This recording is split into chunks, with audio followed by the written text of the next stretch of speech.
Hello friend, एक बार फिर से आपका स्वागत है पीएस की रसोई में। और आज हम बना रहे हैं अचार स्पेशल, वो भी बिल्कुल देसी स्टाइल में हम अचार बनाएंगे, जो कि बहुत पहले से बनते आ रही है। और ख़ास करके इसका बनाने का जो बेनिफिट है कि इससे बना करके आप सालों साल इसे आराम से रख सकते हो, और आप जब भी इसे खाओगे तो वो बिल्कुल लगेगी कि ताज़ा आपने अभी का अभी बनाया है। तो उसके लिए हमने ले लेना है कच्चे आम, जो बाज़ार में अभी वो खट्टे अचार जो अचार के लिए आम जो अचार के लिए मिलते हैं, तो उस आम को आप अपने क्वांटिटी के हिसाब से ले सकते हो। मैं यहाँ 5 केजी की बना रही हूँ। तो अचार को धो करके उसे धूप में 1 घंटे सुखा लेना है, उसका पानी जो बिल्कुल ही सूख जाए। फिर उसमें हमने क्या करना है कि एक बर्तन में जिसमें आपको डालना है, उसमें आप 5 केजी में लगभग आप 250 ग्राम जो है नमक और 100 ग्राम आप हल्दी डाल सकते हो। और अंदाज से आप डाल सकते हो कि उसके जो पानी जो निकलेंगे, नमक जब पानी अपना छोड़ेगा तो उसमें जो है वो आम पकता है। तो हमारा हाफ आम जो है इस नमक और हल्दी के पानी में पक जाता है।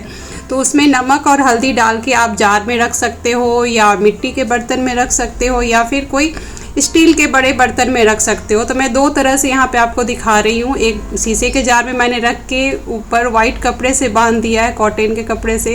तो कोई भी कॉटन के कपड़े से बांध के आप इस तरह से बर्तन में 2 दिन आप इसे धूप में रख देना है। इसके बाद ये जो है हमारा आम बिल्कुल आधा जो है वो पक जाता है। आप छुओगे उसे तो बिल्कुल हाथ पे वो सॉफ्ट सा आएगा, और उसके पानी को हमें जो उसमें पानी आ जाता है, जिससे नमक हल्दी की जो पानी है, जब सूरज का जो लाइट पड़ता है तो उससे वो बिल्कुल पक जाता है। तो उस पानी को स्ट्रेन कर लेना है, छान लेना है, और धूप में इसे 2 से 3 घंटे लगा लेना है। अगर धूप में नहीं निकल रही हो, बारिश का मौसम आ गया है, बारिश हो रही है, तो आप इसे पंखे की हवा में आप 1 दिन इसे छोड़ दो, या सारी रात छोड़ दोगे तो ये रेडी हो जाते हैं बनाने के लिए। और जब तक हमारा वो ड्राई हो रहा है तब तक हमने मसाले तैयार किए हैं, बिल्कुल घर के सब कुछ इसमें मैंने तैयार किए हैं, बिल्कुल देसी स्टाइल में, जो हमारी माँ दादी से हमने सीखा है। तो उसके लिए मैंने जो मसाले लिए हैं वो मैं इसमें बिल्कुल ही दिखा रही हूँ अच्छे से। तो सारे मसाले को हमने थोड़े गर्म कर लिया है, कुछ को अच्छे से भून लिया है। तो उसके लिए मैंने लिया है जीरा, मेथी, अजवाइन, मंगरेला और सौंफ। खास करके सौंफ बहुत ज़रूरी है, हर चीज़ इसमें मैंने जो ऐड किया है।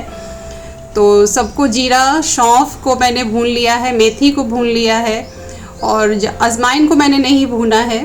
तो सबको भून करके मैंने पाउडर बना लेना है।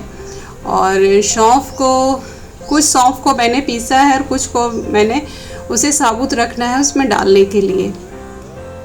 तो बारी बारी से सारे मसाले को पीस लेना है। मेथी, जीरा, सौंफ सारे का मैंने पाउडर बना लिया। मिर्च का पाउडर बनेगा।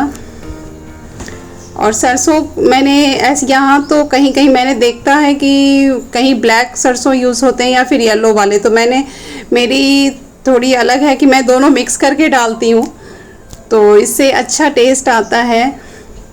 तो इसलिए मैंने दोनों सरसों को जो है वो मिक्स मस्टर्ड जो है उसे मिक्स किया है, और उसे हल्का सा मैंने कढ़ाई में गर्म किया था बस कि पीसने में, और दरदरा उसे मैंने पीस लिया है। बहुत बारीक मैंने किसी भी मसाले को नहीं किया है, बिल्कुल पाउडर नहीं बनाया है मैंने, ये आप ध्यान रखना। मैंने सौंफ का भी पाउडर बनाया था, वो भी थोड़ा दरदरा है। मिर्च भी थोड़े मैंने मोटे रखे हैं, नमक है, हल्दी है, सरसों है। तो इस तरह से मैंने सारे मसाले घर में रेडी किए हैं। तो 5 केजी में मैंने लगभग हाफ केजी मैंने डाला है सरसों, और 100 ग्राम मैंने सारे मसाले डाले हैं, और कुछ साबुत भी इसमें जाएंगे, कुछ मेथी भी मैंने साबुत छोड़ा है डालने के लिए। इस तरह से हमने बनाया है, जो कि बहुत ही इसके अच्छे टेस्ट आते हैं। अगर एक ऑप्शन आपके पास और है कि इतने मसाले बनाने में आपको परेशानी आ रही है, आप अकेले हो या प्रॉब्लम है, तो इसका ऑप्शन एक मैंने रखा है कि निलॉन्स का जो बना बनाया अचार मसाला मिलता है मार्केट में, इसका भी टेस्ट अच्छा आता है। आप अगर चाहो तो आम को इसी तरह से तैयार करके फिर इस मसाले को तेल में मिक्स करो, और डायरेक्ट आम को मिक्स करके जार में भर लो। ये शॉर्टकट है इसका। अगर आपको बनाने में, अचार के मसाले बनाने में इतने सारे चीज़ें इकट्ठा करने में प्रॉब्लम आती है।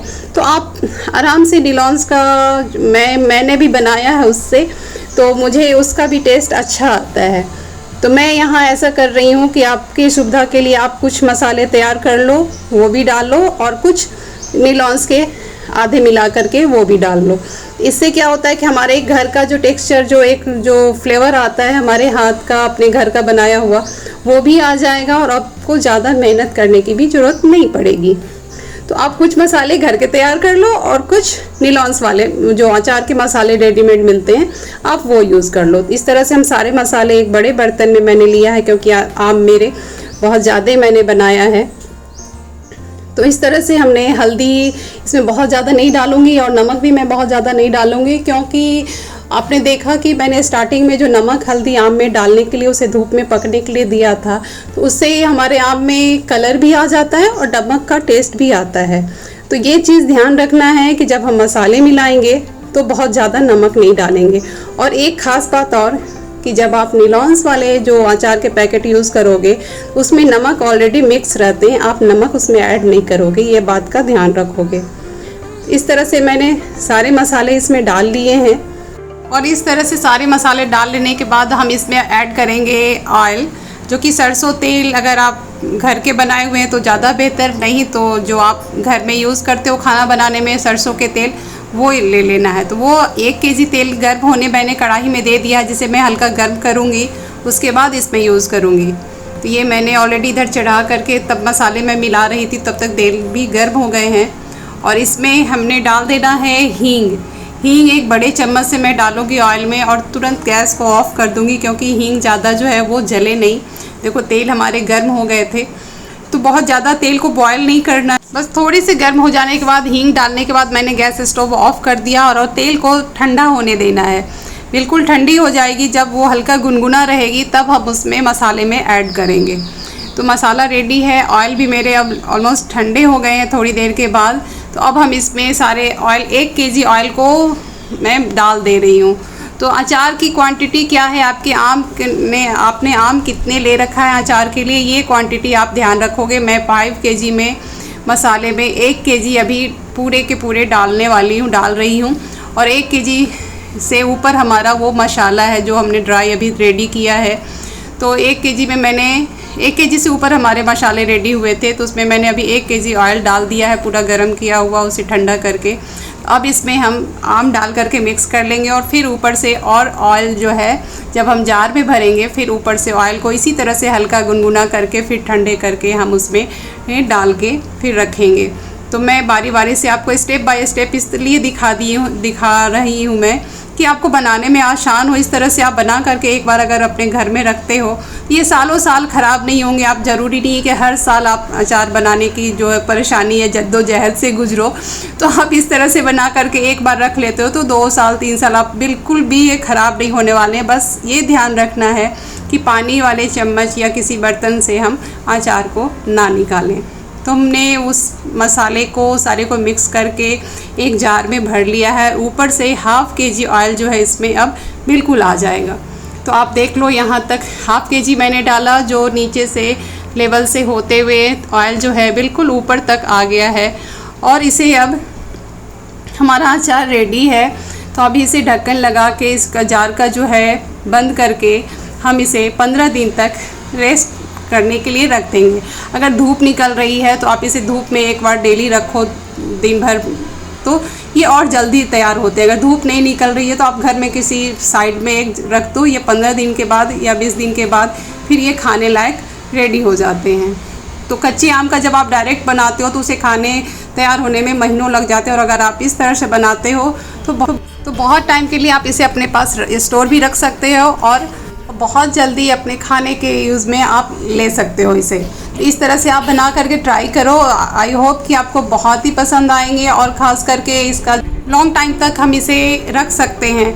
तो ये मुझे लगता है कि आपको पसंद आएगा और आप इसे बना करके ज़रूर ट्राई करना और मेरे चैनल को लाइक और सब्सक्राइब करना प्लीज़ नहीं भूलिएगा। तो आपके सपोर्ट की ज़रूरत है, तो आप मेरे चैनल को लाइक और सपोर्ट करते रहिए ताकि मैं आपसे यूं ही रूबरू होती रहूं, आपसे मिलती रहूं। तब तक के लिए मैं फिर से मिलूंगी, तब तक के लिए आपका शुक्रिया, धन्यवाद।